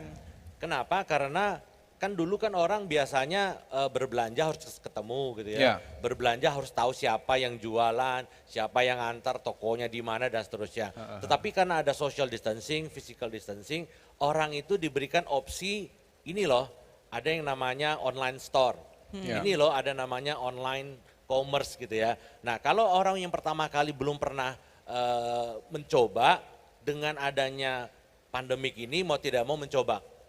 Nah, dengan mencoba itu dulunya misalkan belinya elektronik, kosmetik gitu ya, fashion. Nah, sekarang barang-barang groceries itu mulai dicoba. Barang-barang yang personal care, health care dan seterusnya. Ketika dicoba, barangnya besoknya datang, harganya juga lebih murah, dapat poin pula. Nah, cashback lagi ya? Cashback. Pula gitu ya. Nah, jadi kalau menurut statistik sekitar 66% itu pandemik ini justru orang shifting gitu ya. Jadi yang sebelumnya tidak tahu sama sekali, tidak pernah mencoba atau takut untuk mencoba, karena dulu e-commerce ini salah satu masuk ke daftar negatif investasi. Oke, Dulu. daftar negatif. Ya. Daftar negatif. Pak Boni mungkin bisa elaborate gitu ya. Wah. Karena Oke. apa? Karena ketika orang bicara mengenai online commerce gitu ya, belanja online, wah ini jangan saya ditipu. Wah jangan-jangan ini penipuan. Trustnya gitu kurang ya? Trustnya kurang. Ya. Trustnya. Nah, oleh karena itu maka ini kan sedikit demi sedikit dengan adanya pandemi ini orang mulai percaya bahwa betul loh bahwa sebenarnya e-commerce itu bukan mengambil keuntungan dari pandemik, justru sebagai solusi untuk memenuhi kebutuhan masyarakat pada saat pandemik ini. Oke. Berarti sebenarnya kalau aku underline kesempatan berarti ya? Yes. Jadi kalau dibilang ekonominya down, nggak sepenuhnya tepat? Menurut saya tidak sepenuhnya tepat. Shifting lah ya gitu ya? Shifting gitu ya. Nah tadi makanya kenapa setiap orang itu perlu dilengkapi dengan berbagai literasi. Literasi digital, literasi keuangan gitu ya. Bagaimana dia harus bisa mengelola sosial media dan seterusnya. Dan buktinya itu 1 dari 5 UMKM itu sekarang udah shifting ke digital loh. 1 dari 5 UMKM? Betul. Nah jadi Harbolnas tahun kemarin itu Wah itu Wow. yang saya tunggu-tunggu. Itu. Harbolnas Itu kemarin dia. itu totalnya itu sekitar 11,6 triliun. Oke. Di antara 11,6 triliun itu sekitar 48% itu produk lokal. Produk lokal meaning UMKM. Wow. Ya, sekitar 5 triliun lebih. Oh, ternyata Artinya UMKM udah mulai ya? Ya, artinya apa? Artinya UMKM itu diberi etalase khusus, diberi kesempatan khusus untuk mereka mempromot produknya dan juga pasarnya kita bisa perluas.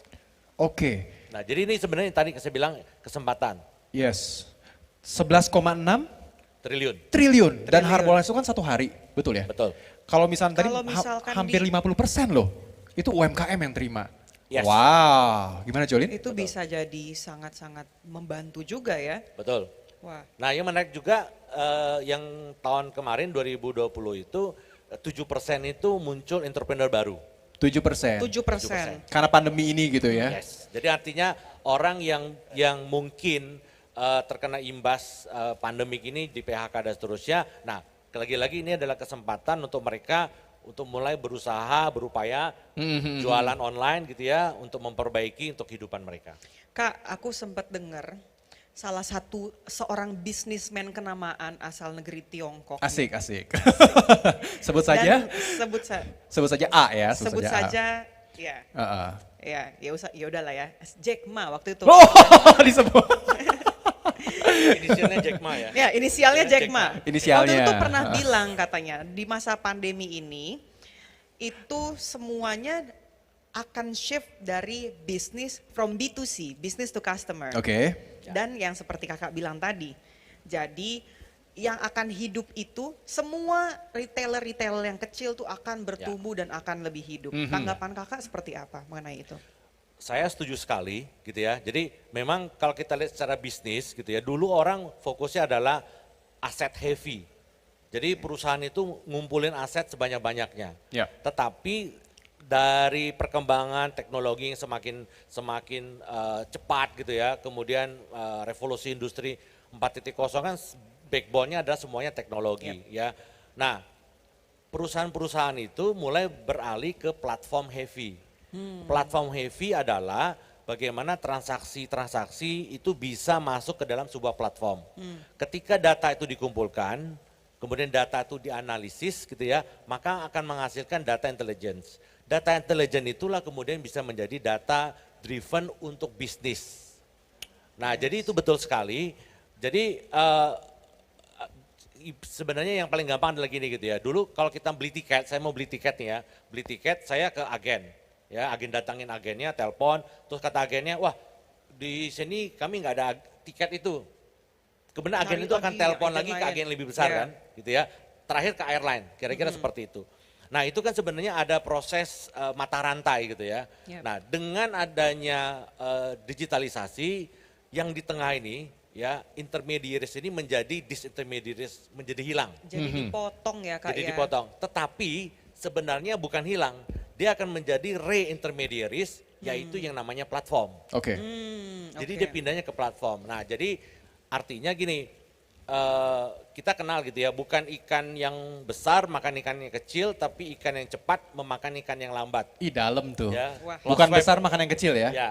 Jadi Wow. perusahaan yang cepat mengadopsi teknologi itu dia pasti akan lebih unggul dibandingkan dengan perusahaan-perusahaan lain atau perusahaan-perusahaan kompetitornya dia. Bener ya. Ini relevan banget ya kak ya, sekarang Iya. ini ya terutama ya. Itu kalau di Manado tapi nggak cocok tuh. Kenapa? Kan di Manado nggak cocok. Karena di Manado semua ikan mau cepet, mau besar, mau kecil dimakan. Oh, semua akan di perut pada waktunya ya.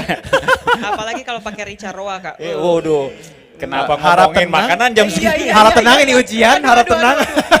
Ini ujian, ini ujian. Referensi buka puasa kan maksudnya kan, Referensi buka itu puasa. dia. Nah Kak Sofyan, aku jadi pengen nanya nih, berarti kan Kak Sofyan ini kan menggeluti, mungkin kalau misalkan Aku Pintar ini termasuk di bidang digital juga ya pasti ya. Kalau boleh tahu nih Kak, berarti dari Aku Pintar ini sebenarnya udah dibuild sebelum atau waktu pandemi ini berada nih kira-kira? Atau Kak Sofyan sebenarnya melihat trennya akan seperti itu maka bergerak ke arah situ? Ya, trennya memang kami sudah melihat udah cukup lama gitu ya, Oke. bahwa nanti revolusi 4.0 ini akan membuat semua terkoneksi dengan digital. Ya. Nah, salah satu yang tadi saya katakan bahwa platform heavy ini akan menjadi satu tren yang akan mendisrupt semua bisnis mainstream. Jadi kalau bisnis yang tidak bisa mengikuti ini, ya pilihannya tinggalan di landasan atau dia terlindas, kira-kira gitu. Oke. Nah, Aku Pintar ini kami melihat bahwa pertama, kita ini kan sebelumnya itu kan ada yang mengatakan gini, digitalisasi ini salah satu yang menyebabkan informasi asimetris ini menjadi solusinya yang menjadi jawaban. Jadi informasi asimetris seperti ini. Jadi kan dulu kalau orang misalkan punya informasi yang lebih, ya, dia bisa contohnya misalkan dia beli suatu produk di luar negeri, harganya dia tahu, prosesnya dia tahu, tempatnya dia tahu, kemudian dia bisa menjual dengan harga yang tinggi. Oke. Kenapa orang nggak bisa mengetahui itu? Karena terjadi asimetris informasi. Jadi orang nggak bisa mengakses informasi tersebut. Nah, digitalisasi ini justru mempermudah orang untuk mendapatkan akses tersebut. Jadi konektivitas ini dengan digitalisasi itu akan menjadi penolong supaya pemerataan informasi. Ya. Nah, kami melihat di dunia pendidikan ini sama. Jadi kalau dulu kan yang pintar itu adalah guru, dosen gitu ya. image-nya kan seperti Image-nya itu, benar, ya, kan? ya. Sebenarnya kan mereka belajar lebih dulu sebenarnya. Oke. Tahu lebih dulu, Iya. kemudian di-share. Di-share. Nah sekarang sama anak-anak sekarang itu nggak bisa sekali. Nggak bisa kita mengatakan bahwa pendidik itu jauh lebih tahu daripada anak-anak gitu ya. Nah biasanya kalau ada satu topik gitu ya, anak-anak itu udah googling dulu, bener nggak apa yang dikatakan gurunya mereka, dosen mereka bener nggak? Tanya Om Google ya. Tanya Om Google gitu ya. Kalau kita masih seperti itu, Oke. berarti kita sebenarnya adalah mendegradasi profesi kita sendiri sebagai pendidik. Nah, oke. Ya, jadi saya kasih contoh misalnya gini, kalau misalkan kita kasih tahu tanya kepada adik-adik atau anak-anak kita di kelas gitu ya, coba sebutkan nama-nama binatang purba. Itu mereka googling banyak banget, mereka udah dapatkan, kumpul, selesai. Tapi kalau misalkan kita bilang gini, coba cari binatang purba yang paling ramah siapa? Nah, Padahal kita nggak peduli itu, Oke. ramah atau galak nggak peduli. Tapi mereka pasti akan membaca, cari kan, oh Iya, ini iya. profilnya apa. Jadi sebenarnya proses belajarnya ada di situ sebenarnya. ya, ya, ya. Nah ya, kemudian ya. mereka bisa berdebat, menurut saya binatangnya ini, oh enggak menurut saya ini, alasannya begini-begini. Nah sebenarnya proses belajar kan terjadi di situ. Ya. Nah Jadi yang mana yang paling ramah? Loh, pertanyaan ternyata saya terpancing nih Pak Sebet. Yang Penasaran paling juga ramah ya? yang mana nih? Brontosaurus ya? T-Rex kayaknya. T-Rex yang paling galak. Yang paling galak ya. Nah jadi maksudnya literasi digital itu memang harus disertai dengan kemampuan skill untuk kemudian kita bisa menyampaikan itu dengan jauh lebih baik gitu ya. Nah I aku see. pintar tuh mencoba ke arah ke sana. Dimulai dengan bagaimana memetakan minat bakat mereka sesuai dengan jurusan mereka. Oh, Ya. oke. Nah, kenapa? Karena kami melihat misalkan di daerah 3T gitu ya, daerah yang terluar dari Indonesia itu kadang-kadang mereka susah sekali untuk dapat akses gitu ya, dapat informasi mengenai jurusan. Betul. Akibatnya apa? Akibatnya bisa jadi orang tuanya gagal jadi dokter, anaknya disuruh dokter. Padahal passion anaknya bukan dokter Bukan misalkan. dokter. Ngikut teman, ngikut pacar gitu ya. Waduh. Nah jurusannya. Nah itu kan jadi repot gitu kan. Nah kami Tersindir mencoba untuk memberikan satu informasi bahwa Aku Pintar ini minimal bisa memetakan ini loh 5 teratas jurusan sesuai dengan Minat dan passion dan bakat. minat Alright. yang kalian miliki. Gitu ya. Oke. Nah dengan begitu harapannya adalah karir mereka ke depan itu betul-betul bisa sesuai, selaras dan mereka bisa benar-benar enjoy dengan passion mereka sekaligus dengan profesi mereka nanti. Sesuai passion dan menghasilkan. Begitu ya, Betul Jolina. I see. Makanya ikut Aku Pintar. Udah dapet. Pas banget ya, soalnya anak-anak SMP dan SMA nih baik-baik yang mulai cari-cari jurusan ya. Ya. Yap. Kak, mau tanya dan mau tarik balik sedikit mengenai e-commerce. Menurut Kak Sofian, dalam sektor bisnis e-commerce yang mampu mencetak pasar, terutama retail dan grosir, di tengah pandemi virus corona itu apa Kak? Nah ini. Kalau kita Banyak lihat nunggu dari nih. bidangnya gitu ya, emang terjadi shifting ya. Sekarang ini tadi yang saya sebutkan gitu ya, kalau kita ambil contoh misalkan Amazon itu dulu, itu kan dia jualannya adalah buku. Ya. Oke, Amazon Jadi- buku ya awal-awal ya. Awal-awal gitu ya. iya. Jadi yang diperjualbelikan online itu adalah hal-hal yang mungkin prioritas ketiga, keempat lah. Tersier gitu ya, tersier. Tetapi dengan adanya pandemik ini kita lihat retail atau groceries, barang-barang groceries, kebutuhan rumah tangga itu sekarang menjadi dominan. Dominan. Ya, jadi sebenarnya bukan hanya itu juga sebenarnya. Jadi dalam e-commerce itu memang tidak hanya produk yang disediakan, tapi juga pelayanannya misalkan, sistem Oke, pembayarannya, iya. kemudian delivery-nya dan lain-lain gitu ya. Jadi siapa yang bisa memberikan value lebih, itu biasanya mereka yang lebih unggul, Hulu ke hilir berarti ya. hulu ke hilir. Oke. Ya, makanya ada istilah winner takes all. Asik. Ya. Winner takes all ya. Winner takes all. Jadi kalau dia bisa mampu untuk mengelola dari hulu ke hilir itu gitu ya, nah biasanya dia akan muncul sebagai pemenang.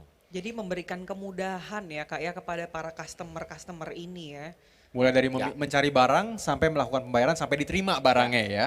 Contoh yang mungkin yang menarik pada saat pandemi ini adalah dulu kan COD itu salah satu yang favorit atau transfer gitu ya.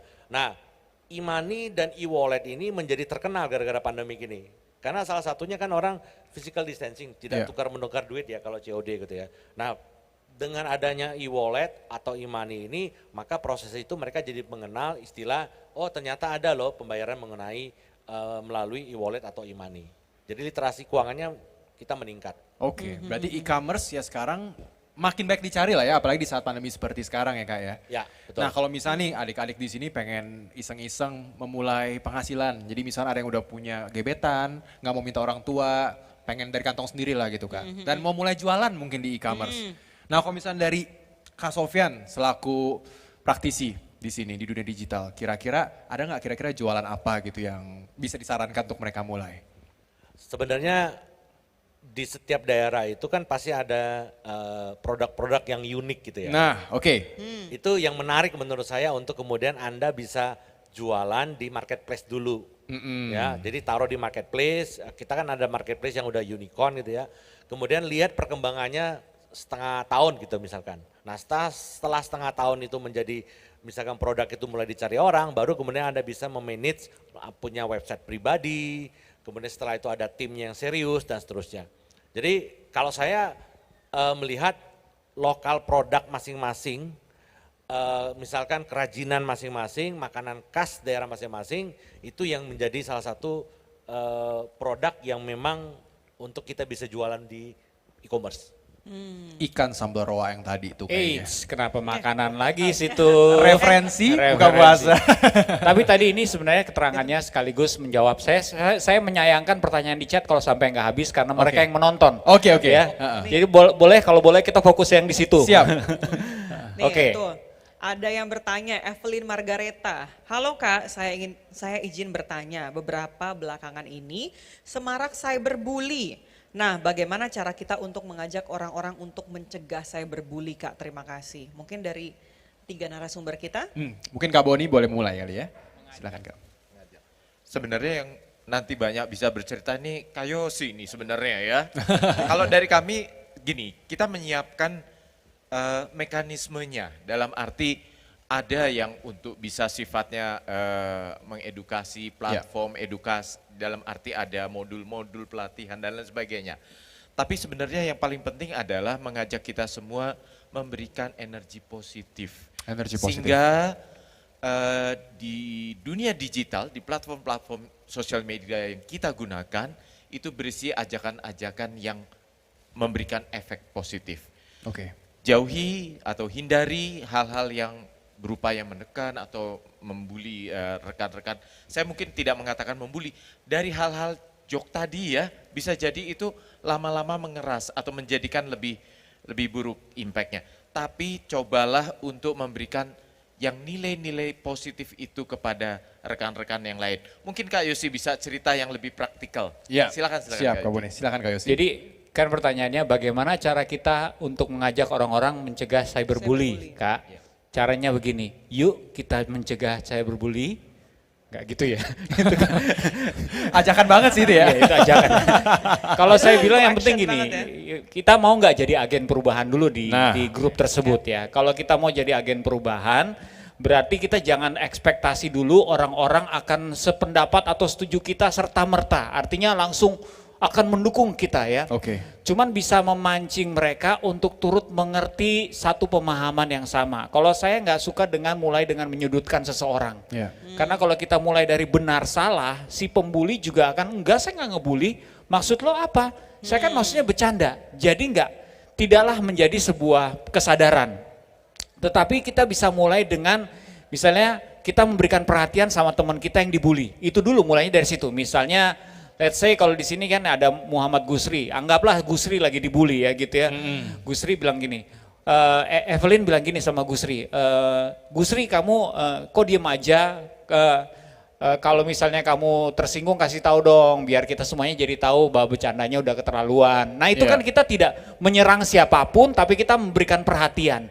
Nah ini salah satu contoh di mana kita justru bisa membuat orang lain jadi sadar, iya ya jangan-jangan kita dari tadi asik bercanda, jangan-jangan si Gusri tersinggung. Nah, jadi bisa mulai dari situ, pendekatannya jangan nyerang benar salah, ini yang mulai siapa lu sih bercandanya. Kalau kayak gitu malah orang jadi defensif. Tetapi kita bisa mulai dengan memperhatikan yang sedang jadi korban. Nah itu cara yang paling mudah dan paling applicable ya, maksudnya ini kan bicara soal tips gitu. Nah cuman kalau ini naik satu pertanyaan di atas, tadi cocok tuh dengan pertanyaan yang melengkapi kemampuan digital kita kalau kita mau jualan, itu kan ini pertanyaannya Marah Citra Maskana nih. Ya gimana sih itu kita bijak menggunakan sosial media dan menjadikan sosmed itu menjadi tempat berkreasi, kan nggak semua orang itu ahli dalam bersosmed gitu Kak. Ada gitu Kaknya. Gitu Kak, gitu. Ini kalau tadi ada beberapa kelas, kalau saya kelas workshop tadi konten kreatif ini juga mengajarkan di situ. Sebenarnya semuanya bukan cuman mencari ide, cara juga ada di internet. Ya, cuman pinter-pinternya aja kita memasukkan kata kunci supaya pulsa kita nggak habis loading untuk hal-hal yang tidak berguna. Jadi langsung aja to the point dengan apa yang ingin kita pelajari ya. Kalau misalnya kita langsung ke YouTube, cara foto sederhana supaya fotonya bagus ya. Detail jadi ya kayak. Jadi langsung detail gitu. Masukin kata kunci, kita belajar di situ. Bisa dipelajari semuanya. Jadi artikel yang muncul juga sesuai dengan apa yang kita pelajari ya Kak, nggak melenceng kemana-mana ya. Bener, kan kita butuhnya itu, mau jualan, nggak tahu caranya foto makanan saya supaya indah dan cantik. Oke, aduh saya mesti cari, mungkin jangan langsung ke YouTube, saya yang lebih umum, misalnya mesin pencariannya googling kayak, saya googling. Kalau pakai Google kan googling, kalau pakai Yahoo Yahing kalau nggak salah. Nah jadi di situ kita masukin kata kuncinya, ya kan? Oke, berarti terus nanti kan keluar ada artikel, ada video, mana yang kita mau cari duluan. Kenapa saya menyarankannya di yang lebih umum? Karena kalau biar nggak distorsi. Kalau di YouTube itu ya, karena udah ada AI-nya kan, kita biasanya nyari yang berbeda mungkin. Begitu kita nyari yang kita perlukan, di bawahnya ada, wah yang lain tuh ada trailer, ada apa, wah saya lagi suka nyari ini, wah pindah deh. Langsung enggak. Coba kita baca-baca lagi ya, ada pertanyaan apa lagi, coba kita scroll. Nah tuh banyak tuh. Nah, tuh. Novian. Kak, saya mau tanya, kan di masa pandemi ini banyak orang menggunakan gadget dan pasti banyak terjadi hal cyberbullying. Bagaimana cara kita agar bisa menggunakan gawai dengan bijak tanpa membuli? Waduh. Tanpa membuli atau dibully nih? Iya, itu saling kali ya, saling biar environment lebih enak mungkin. lah gitu. Tanpa membuli atau tanpa dibully? Jawaban pertama sih aku tahu. Apa? Baca modul siberkreasi. Luar biasa. Ivan luar biasa. Gimana mungkin dari Kak Sofian mungkin ada saran? Ya. Bagaimana kita menggunakan gawai bijak tanpa Sebenarnya bully? sama deh, yang kita mulai dari diri kita sendiri deh. Dari WA group aja gitu ya. Untuk kita tidak membuli teman kita. Nah, kalau kita udah mulai dari diri kita, kan kita berharap apalagi kalau misalkan kita jadi leaders gitu ya, di kelompok kita yang ada apa namanya audiens yang mendengar kita. Nah dengan memulai itu kita mulai terlebih dahulu, kita berharap orang bisa melihat, dengan orang bisa melihat kemudian orang bisa mengikuti untuk tidak membuli orang lain. Mungkin praktisnya seperti itu. Aku jadi dapat insight ya. Jadi buat teman-teman nih, terutama kalian para yang suka hobi atau passionnya membuli, kan kesannya mau menjadi superior ya, keren ya. Ini yang pelajaran sama-sama adalah jangan mau terlihat keren dengan menjatuhkan orang lain. Tapi karena kita keren ketika kita bisa membawa orang lain tuh maju sama kita. Jadi dengan mindset begitu mungkin kita apa ya, bully-membuli akan lebih terhindar ya. Lah ya. Yes, gitu. Karena memang ya itu tadi benar sekali, membuli itu pokoknya harus ditanamkan mindset bahwa ngebully orang tuh nggak keren deh. Benar. Oke, gimana mungkin Kak Yosi, Kak Boni ada tambahan?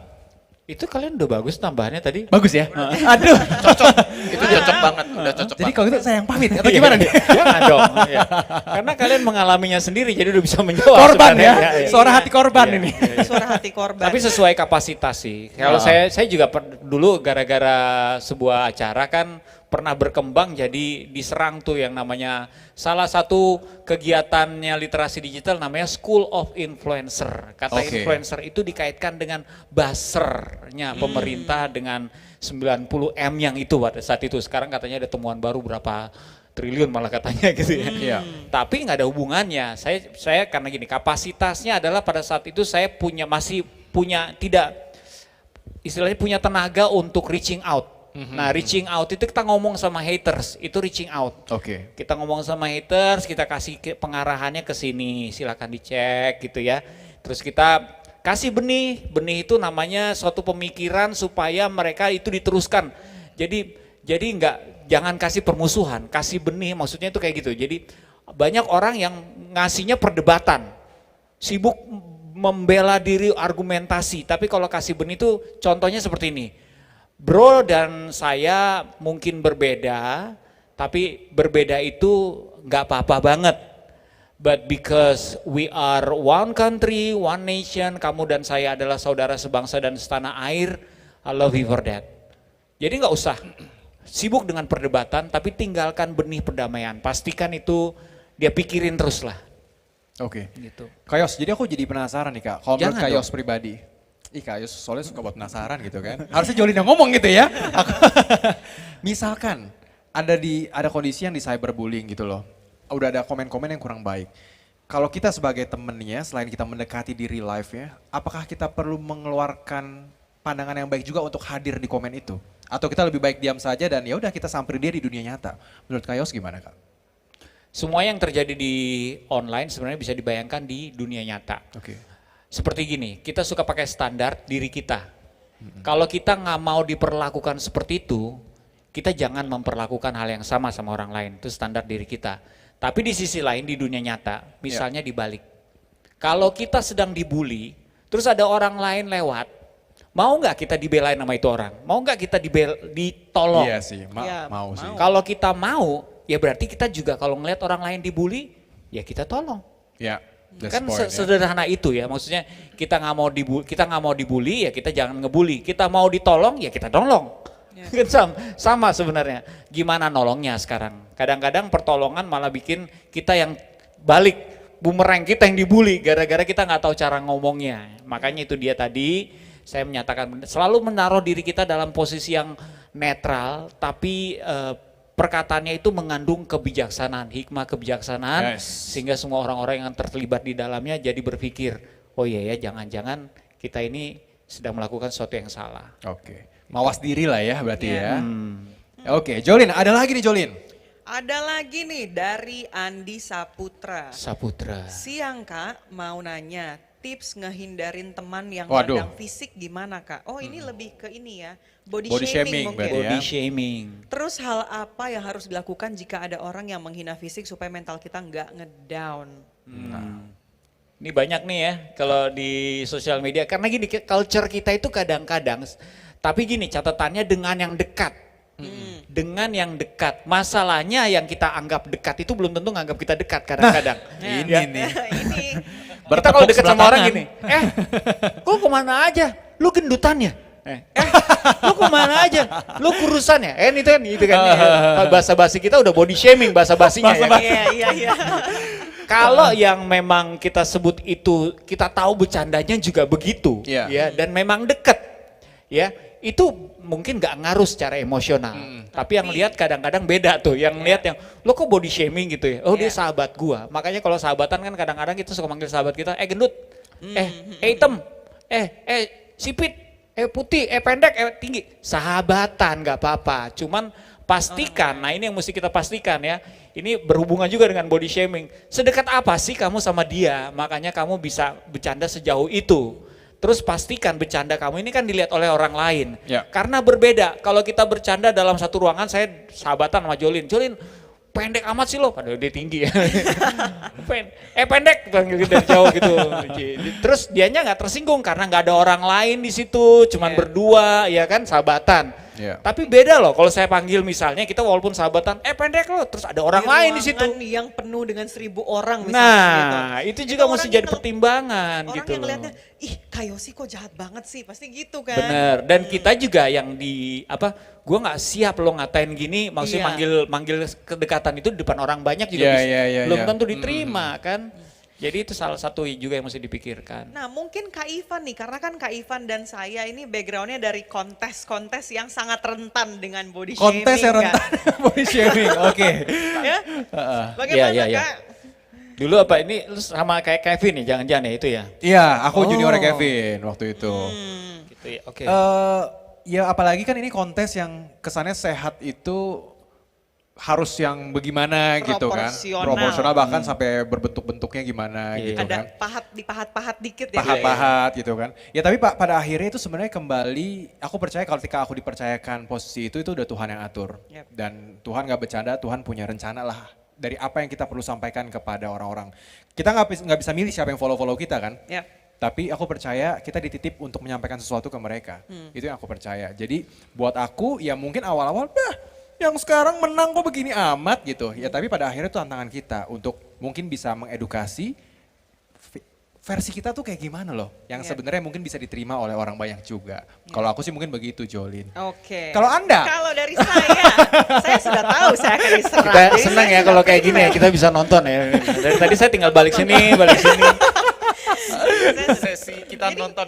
Iya. Jadi soalnya gini Kak, karena memang dari background kontes-kontesan itu, apalagi kontes kesehatan pria atau kontes kecantikan wanita, Iya. itu sangat rentan sekali. Rambut di komentar, Iya. kuku di komentar, semuanya deh. Dan itu sangat-sangat lumrah gitu. Karena namanya juga kontes ya, pasti Iya. kan mereka kan mencari yang terbaik dari yang Iya. terbaik gitu.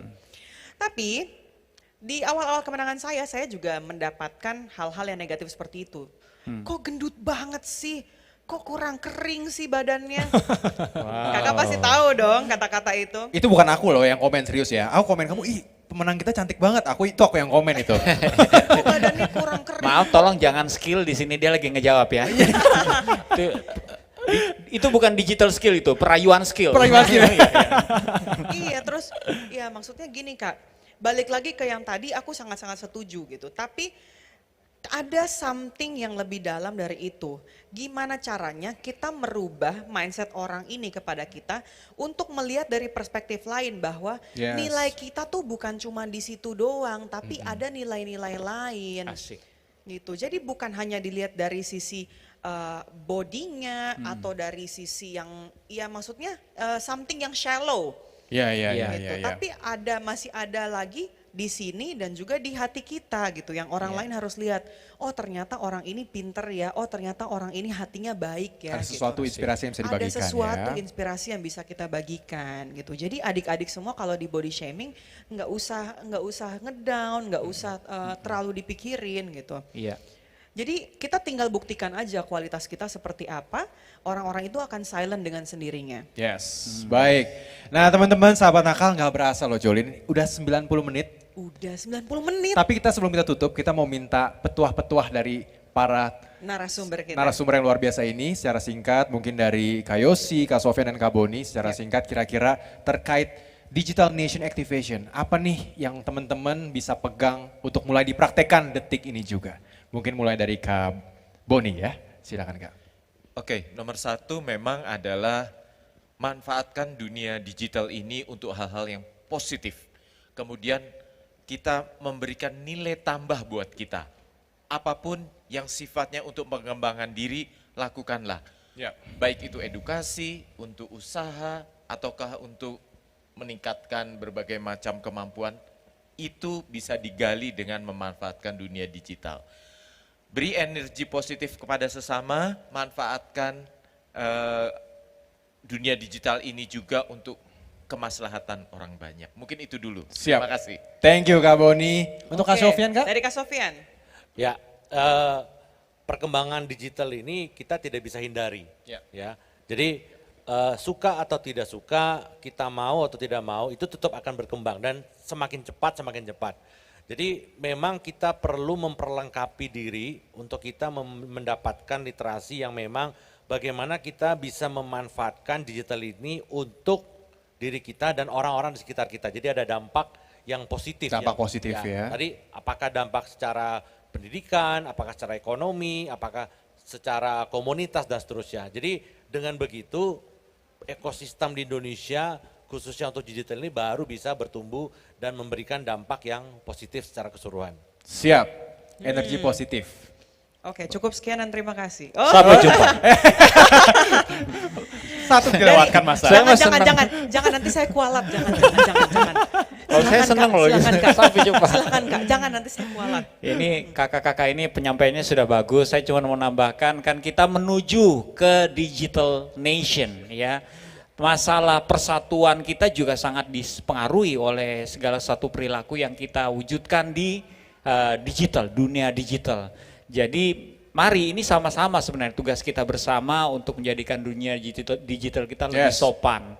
Ya, tadi kemarin itu sebenarnya ini malunya begini Kak Boni. Hasil dari survei tadi ya oleh Microsoft itu, penyumbang terbanyak untuk ketidaksopanan itu bukan yang muda, malah justru yang dewasa. Alright. Yang senior ya. Jadi ingat, ini bukan masalah berbicara soal saat ini, tapi berbicara juga soal masa depan. Yang akan menghidupi masa depan adalah adik-adik kita dan anak-anak kita. Ya kan, kalau yang gede-gede nggak bisa kasih contoh, ya mereka juga akan melihat bahwa ternyata memang begitu kali ya caranya menyampaikan pendapat, harus nyinyir, harus kasar, harus nggak sopan. Nah ini yang kita tidak ingin terjadi. Kalau kita ingin melihat masa depan mereka penuh dengan kesopanan, saling menghormati satu sama lain, kitalah yang harus memberikan contoh. Cara mengajarkan literasi digital yang paling benar itu memang kita punya modul, memang kita punya kelas-kelas, tapi keteladanan itu lebih efektif. Nggak cuma ngomong, tapi para orang tua yang lebih senior, yang lebih kakak, lebih guru, contohin. Siap, thank you banget Kak Yosi, Terima Kak kasih Sofia dan Kak banyak. Boni. Let's Terima start the kasih positivity banyak. now. Oke, jadi National Yes. is Me Indonesia Pasti Bisa Virtual Expo sudah hampir selesai adik-adik semuanya. Jangan lupa untuk absen kehadiran kamu selama 3 hari terakhir untuk mendapatkan e-certificate Wow. kamu. Link absen akan diumumkan di penghujung acara. Jadi jangan sampai kelewatan ya. Terus story-storyin terus nih kegiatan-kegiatan kita di tag ke Nasionalisme Radikal. Nanti kita akan bagi-bagi giveaway juga. Giveaway. Tapi Wow. selain yang lagi nonton, kita juga mau kasih hadiah dan kenang-kenangan untuk narasumber yang Yes, luar biasa untuk ini. narasumber kita. Mari kita berikan. Mari kakak-kakak. Wow. Ini dia. Jolin bisa diberikan. Ini Siap. untuk Kak Boy. Oh, terbalik Jadi- ukurannya. Oh, maaf. Udah disesuaikan ukurannya ternyata. Sorry. Nah, itu dia. Kita foto bersama dulu. Ya. Kita Jadi biar pegang. kita Weh. seragam semuanya. Karena Indonesia pasti bisa. Yes, kalau mau diabadikan buat teman-teman semua bahan story juga boleh nih ya. Ini pasti menang nih kalau foto kita begini ya. Oke teman-teman, sahabat Nakal Indonesia, jangan kemana-mana dulu. Karena kita masih punya kegiatan acara yang keren banget hari ini. So, saya Betul Ivan Lee. sekali. Saya Jolin Mary. Pesan terakhir. Jika tua nanti kita telah hidup masing-masing. Apa Kak? Ingatlah hari ini. Salam Pancasila, love you guys. Bye. Thank you.